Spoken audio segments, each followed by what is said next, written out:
Assalamualaikum warahmatullahi wabarakatuh. Kembali bersama saya Andri Wardana. Kali ini kita karena keadaan COVID dan sedang pandemi, saya akan coba untuk Zoom dengan salah seorang mantan ketua HDI DKI Jakarta, yaitu Bapak Marista, atau biar sapa lebih dekat lagi dengan Pak Resto. Beliau adalah seorang dosen, akademisi juga, dan juga profesional interior design. Nanti kita bersama-sama kita lihat bincang-bincang apa nih yang akan saya coba tanyakan kepada Pak Resto. Yuk kita lihat.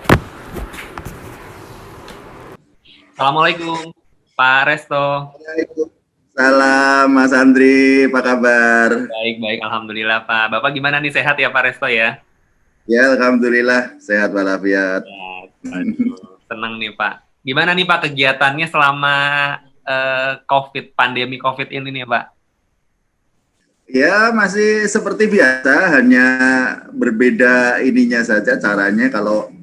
Jadi saya itu aktivitasnya selain kaitannya dengan desain interior atau profesi desain interior, saya juga dalam seminggu sekali di semester ini ngajar sehari dalam seminggu sebagai dosen tidak tetap.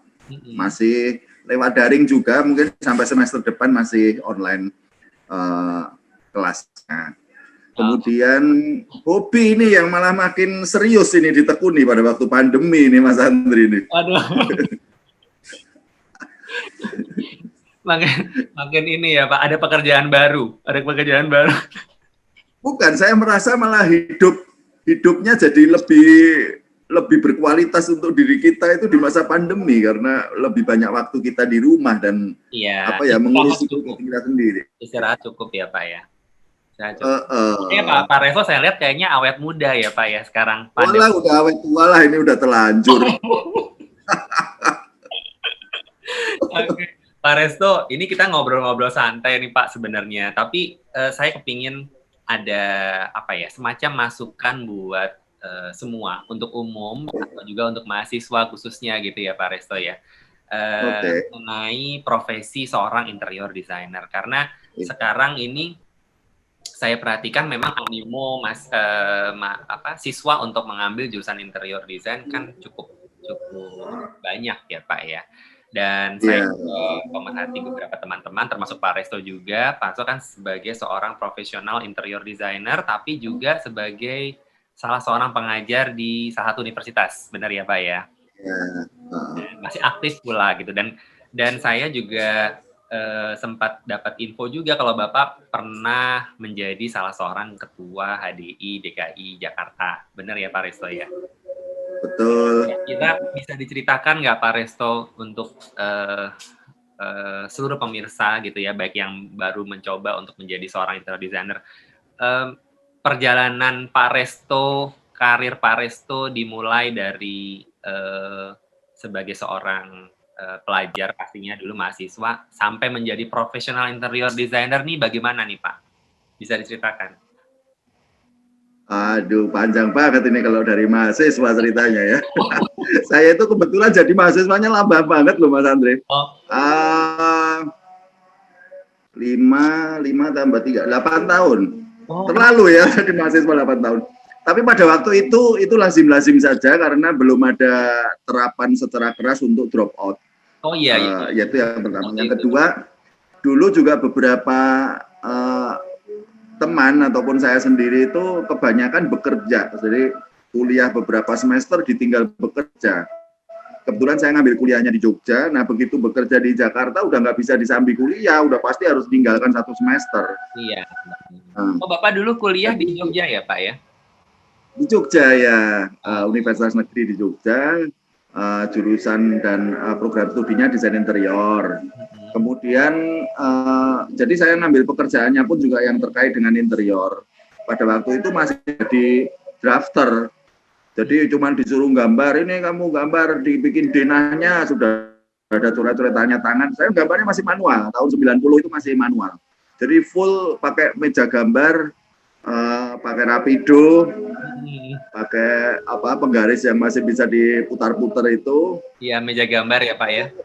Iya, itu saya sempat beberapa kali pindah kantor. Sehingga pada waktu lulus sudah ada beberapa yang nawarin untuk bekerja di perusahaan mereka. Itu kerja Jadi praktek, begitu Pak? lulus, ya. Kerja praktek atau bagaimana? Dulu pernah kerja praktek, kemudian dikontrak, kemudian nerusin, ada yang jadi macam-macam. Nah, setelah lulus, saya bekerja di perusahaan pameran. Zaman dulu masih kontraktor sama konsultan pameran jadi satu, jadi kita gambar juga sekaligus pelaksanaannya. Nah, itu sempat 2 tahun lebih, hampir 3 tahun. Kemudian ada yang saya rasa kurang itu apa, pada waktu kita mendesain untuk booth pameran, itu karya kita tidak bisa long lasting.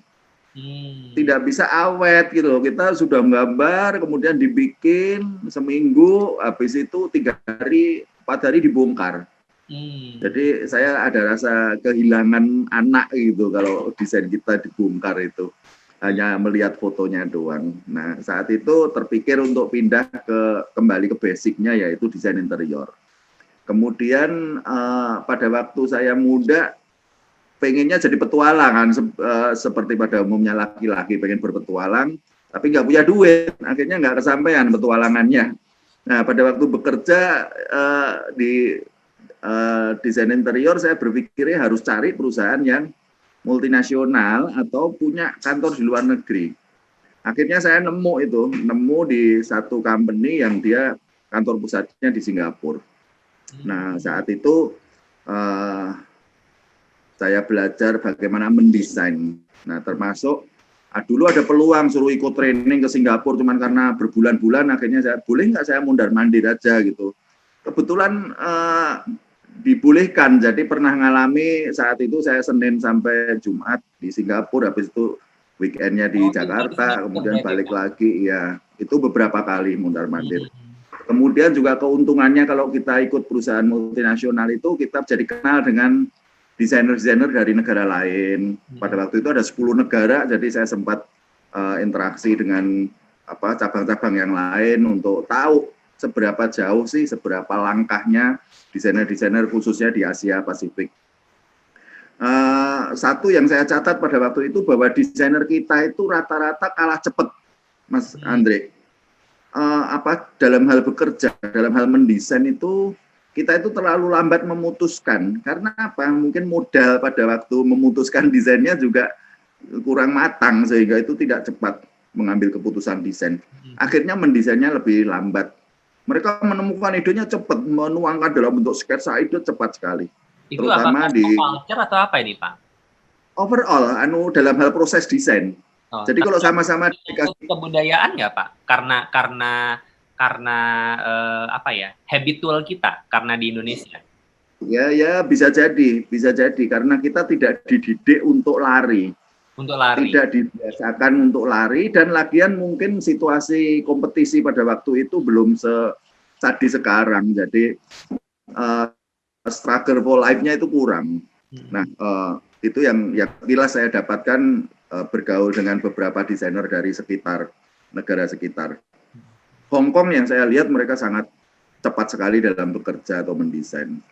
Kemudian tadi memperoleh ide itu, mereka lebih ke banyak berlatih untuk membuat sketsa-sketsa ide, sedangkan kita mungkin kalau di kampus kebanyakan terjebak pada administrasi ataupun membuat program analisis itu yang mungkin terlalu panjang sehingga olahan di keterampilan sketsa desainnya menjadi dikurangi waktunya.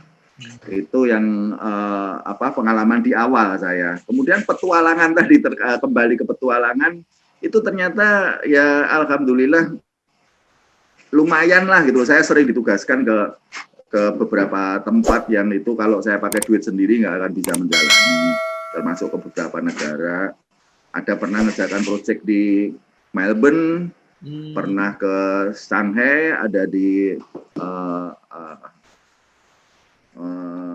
Harbin, terus ada beberapa kota lain lah.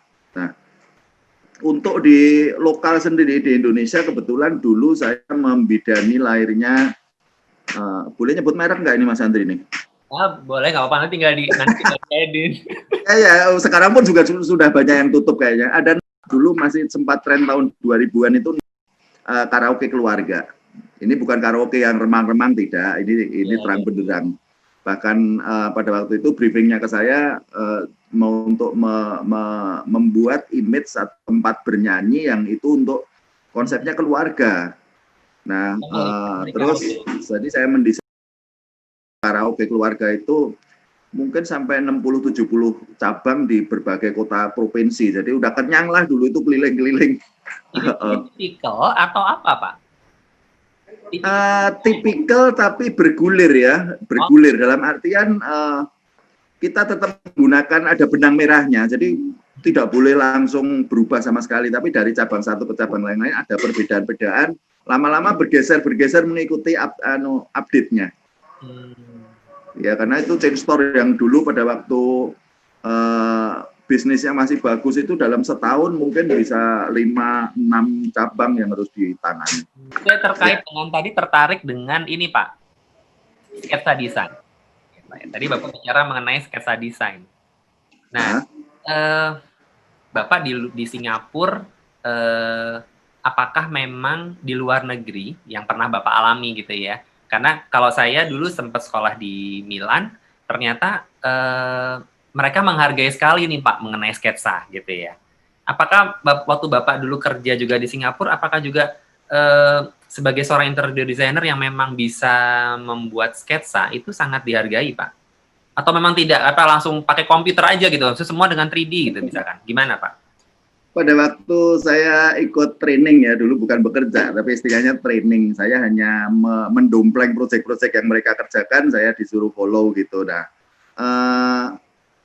pada waktu itu memang teknologinya belum fully computerized. Jadi masih banyak yang manual. Bahkan kita gambar manual itu harus tampilannya seperti CAD. Harus sedemikian rapinya dan sama semua desainer di studio yang sama. Supaya ada quality control yang sama itu, tapi tetap saja pada waktu komputer 3D Max masuk kemudian itu diterapkan, ada salah satu teman desainer yang membahas mengenai itu lalu bilang, wah kita kehilangan sentuhan personal designer. Maka dari hasil 3D Max yang di render justru kadang ada yang sengaja kita balikin ke render manual. Ya meskipun itu dengan filter atau sudah di print kita tambah-tambahin sendiri kemudian di scan lagi. Ada yang kita iseng-iseng seperti itu dan itu menurut saya jadi mark kita, jadi tanda kita bahwa ini ada sentuhan personal desainernya. Nah walaupun sekarang bisa full semua, saya pun kadang masih suka iseng begitu juga, saya kasih sentuhan-sentuhan personal atau justru itu untuk membuat klien kita percaya bahwa kita memang punya kemampuan mendesain. Ya, jadi saya sengaja show off di depan klien kalau saya bisa sketsa. Benar. Berarti itu kebanggaan ya Pak ya, satu kebanggaan tersendiri ya Pak. Nah, berarti kalau gitu anak-anak sekarang ini sebenarnya juga masih sangat ini ya Pak ya, sebenarnya menggambar sketsa itu bukan sesuatu hal yang disingkirkan gitu ya Pak, karena sebagai seorang interior designer tadi Bapak sempat sampaikan juga bahwa ternyata kita juga biar ketahuan juga di depan klien bahwa kita memang mumpuni gitu ya Pak. Nah, bagaimana dengan keadaan sekarang nih Pak? Keadaan anak-anak sekarang yang menurut Bapak apa-apa serba semua 3D gitu loh. Nah, ini bagaimana nih menyikapi hal ini menurut Pak Resto? Ya, kalau itu kaitannya dengan proses pencarian keputusan desain, saya masih nggak tahu ini mewakili atau tidak ya, tapi bagi saya masih lebih cepat tangan. Contohnya gini, kita mau membuat opsi untuk menata layout nih, analisis desain untuk denahnya atau untuk layoutnya. Itu saya bisa bikin 3 atau 4 opsi layout dalam setengah jam misalkan, sedangkan di komputer belum tentu mereka bisa mengolah itu dengan cepat. Dan namanya ide itu kalau kita sudah terjebak pada teknis, kadang jadi hilang ininya lambat ngalirnya, sedangkan ini perlu ditumpahkan segera. Itu yang kedua. Yang ketiga, Yang saya mengumpamakan kita itu prajurit berperang, kita harus punya senjata yang lengkap. Dalam artian gini, selain kita menguasai mesin untuk berperang dalam hal desain, kita juga harus bisa bela diri tangan kosong. Jadi suatu ketika kita berada di situasi di mana tidak memungkinkan untuk menggunakan teknologi tinggi, ya kita harus bisa menyampaikannya dengan tangan kosong atau dengan manual. Itu bagi saya masih penting lah. Masih penting ya Pak ya, masih penting karena soalnya memang saya juga mengalami tadi gitu pada saat saya pernah sekolah dulu, ternyata malah saya diminta untuk membuat sketsa pada saat final project saya gitu Pak Motodilo. Jadi ternyata mereka sangat appreciate sekali dengan desainer yang memang bisa live langsung menuangkan idenya dalam sketsa. Seperti itu ya Pak ya. Nah, terus perjalanannya Pak Resto sebagai seorang interior designer nih Pak, kan sudah pernah ke Singapura, sudah pernah mengerjakan proyek di Melbourne gitu ya Pak. Proyek-proyek Bapak nih mana nih yang kira-kira menjadi highlight-nya Pak Resto nih? Bisa di-sharing nggak Pak kepada ini? Dan apa sih nilai positifnya dan negatifnya dari proyek tersebut gitu Pak? Oke, ya. Sebenarnya teknologi mestinya mendukung untuk kreativitas kita. Ya, itu harus mendukung, tapi bukan menggantikan kreativitas. Bisa mendukung, iya. Contohnya apa? Saya mau nyari ide mengenai lemari baju. Ya. Zaman dulu kita mungkin tinggal buka majalah doang, dapatnya cuma 3. Itu 1 jam hanya untuk nyari 3 image lemari baju. Iya. Sekarang tinggal ketik saja di handphone lemari baju, sudah keluar beratus-ratus desain lemari baju. Benar. Dan kita tinggal menyerap, tinggal mengembangkan, tinggal memodifikasi atau tinggal mengambil mana yang positif di satu hal, kita combine ataupun kita olah lagi. Sangat mudah. Sangat memudahkan bagi orang untuk mengembangkan kreativitasnya dengan lebih cepat.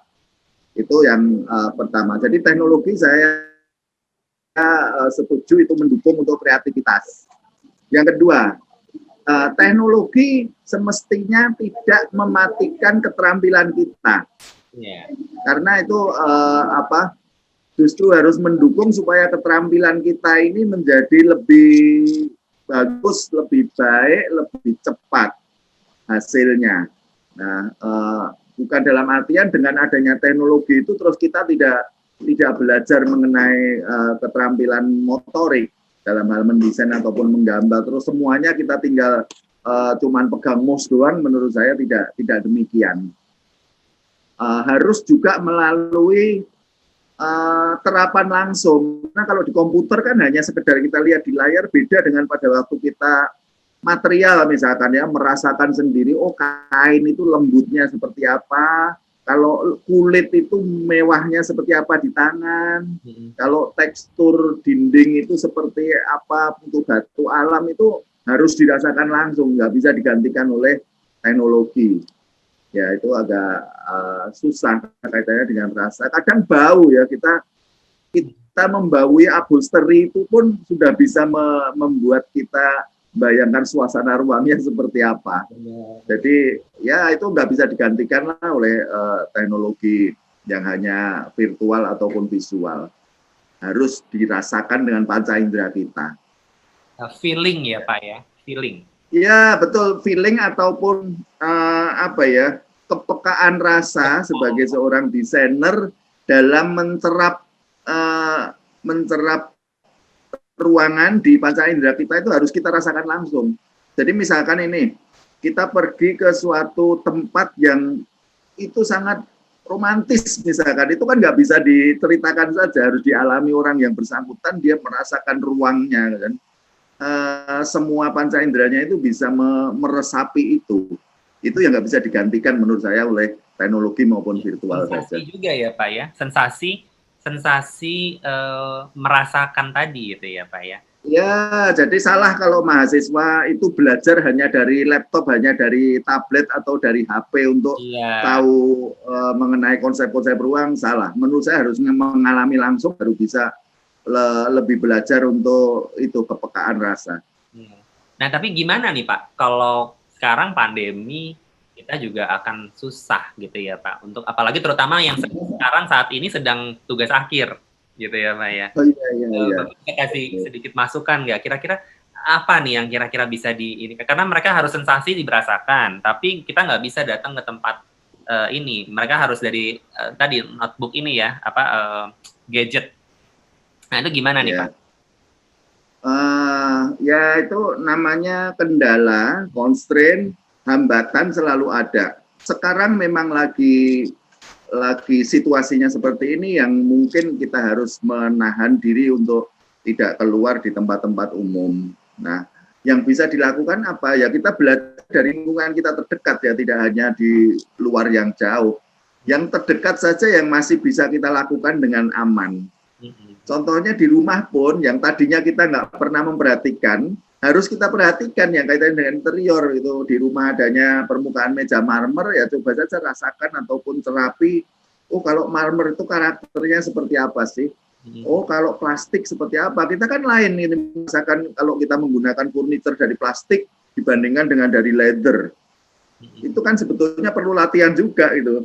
Kita untuk merasakan dengan baik feel-nya ataupun secara psikologis dampaknya apa.